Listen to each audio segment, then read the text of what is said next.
Okay, locked on a hold. We're gonna record some audio for a Sanctuary. Some Sprinter fucking band, another one. Who knows?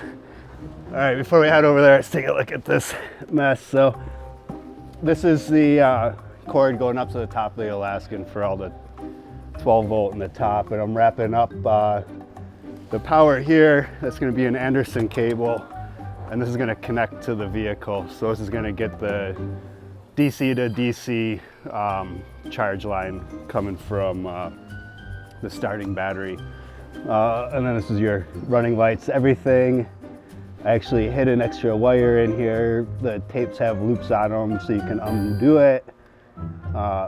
And you can upgrade the red arc to a smart alternator. This is going on an early 12 valve Cummins, so right now it's set up. It just reads the battery voltage. They're gonna get a new vehicle in the future, so kind of left a piece in here. It'll all be wrapped up and nice and tight. And then I have another solar import right here, so you can have a vehicle mounted solar panel expandability options. Okay, let's go look at this Sanctuary. So this is another Thor product, which is pretty much every RV these days. This is kind of a price point one, every price point being less expensive than like a comparable Revel or something. And you notice it right away in the materials that they're using. This is like your just straight up RV style interior, hard plastics, fake stone, fake wood floor, vinyl floor. Inexpensive to say the least. So the first thing I do when I come in and look at these things, this is like brand new off the lot. This is hilarious that they let these things drive off the lot like this. But like, I'm not stressing here. So you're going down the road, this thing's moving like that. That's immediately your soundtrack to the vehicle. It's wobbling down the road. It's like, how can you guys let something out of the factory that is that piss poor already? So then the next one, I'm like, okay, let's go down the line and just check some stuff. And I'm looking at this little flip style seat. Not too noisy. And then I go over to this side and I give her a shake. So that's a totally different mounting than what the galley is mounted to. So I looked a little closer, and this whole bottom piece, they've totally missed a screw on it, and it's loose. And you can see the screw right here missing. I don't know, how do you not shake down your vehicles before they leave the factory at that point? Like, everyone is expected to go back and get some servicing. A couple other things to point out on here. The rear window is a sliding style, and you've got like a 12-pack size hole, and it's same on the other side, so a 12-pack size hole. You go look at our interiors, and we've got big windows that open up. The other one is like, look at this space, and you can squeeze back. The large walk-in shower here, and how much this protrudes out. It's like, I'm rubbing my legs on these magazine holders, which is nice storage, but it's like crowded. It's designed by somebody that doesn't use these.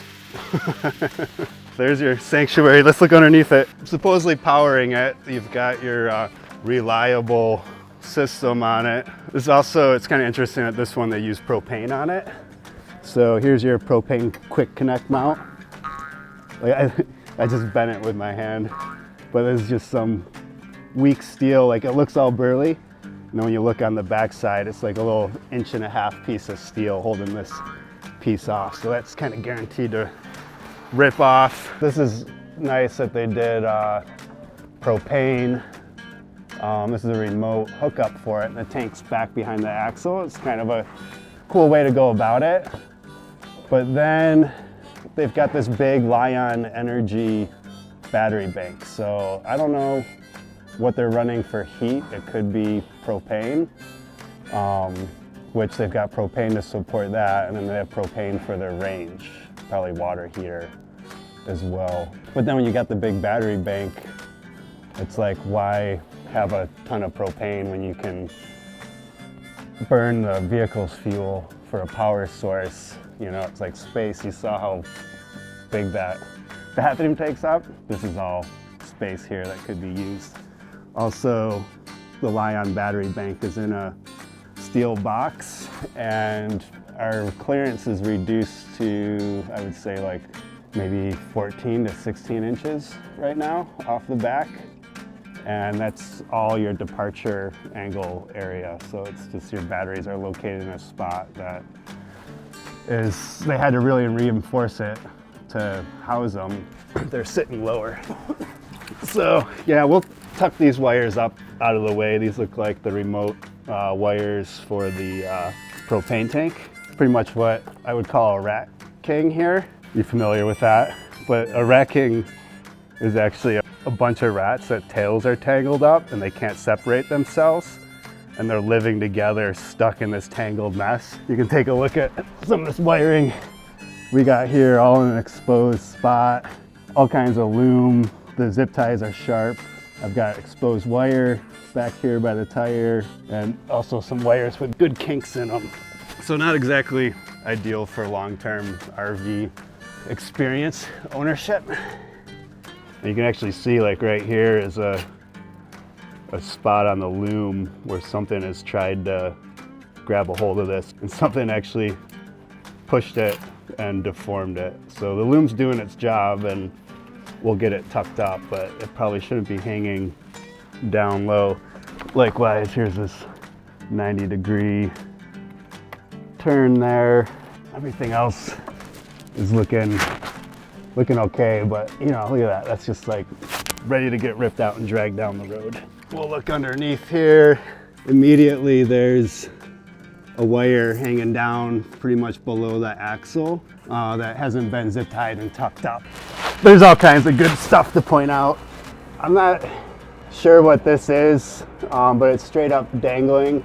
It might be a diagnostic port or something, but this needs to be zip tied to something and not dangling. This axle is going to actually move up and hit that. Less than ideal. And then right here we've got these wires just dangling out. So these aren't sealed, they're crimped.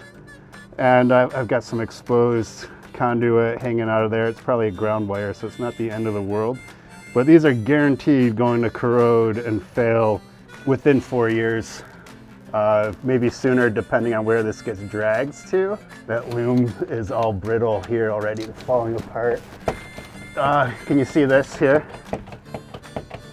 So this is that heavy gauge power line going to this distribution block, and it isn't attached to anything at all. It goes through a frame member over here, and there's nothing holding this here. So this is probably an essential part to the electrical system, and it's set up to fail. This will actually zip tie and tuck up in here while we're in here as well. Here's another big loose piece of loom. They're built quick and inexpensive. Should I shake off like a dog? So it has a Truma system. So it's a Truma water heater, Truma coach heater, all running off the propane, and that's fine. But this is like classic inexpensive RV where you've just got these eyesores running along the side of your van. Whatever this locking thing is, it might be a fresh water fill. That's your city fill, another solar inlet, and then cable TV, 30 amp service, cassette toilet, just kind of thrown wherever it fits. Same thing on this side. The first thing you see on this van is your big power switch, your solar controller. It's kind of like, this is the first thing your eye sees, and it's just utilities. Same thing up there, rather than just having a clean face. Oh, that's the one last thing. This is how all of the interiors is padded, soft vinyl.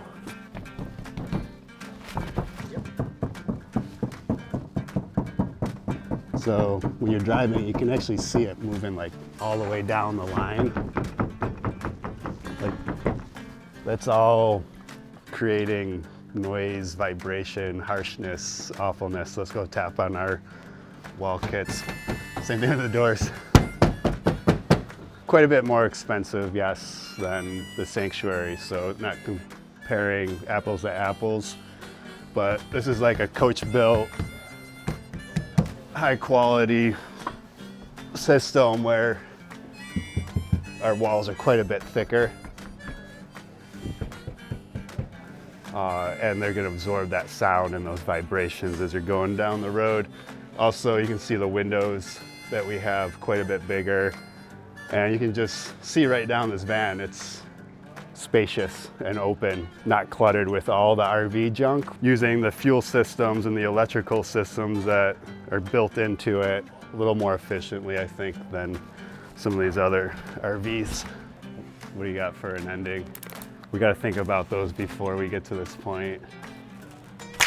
So there you go, the Sanctuary from, I want to say Big Brother Thor, because they own everything. What would you call the all-encompassing conglomerate monster? All right, that's all I got. I'm gonna get back to working on this Alaskan.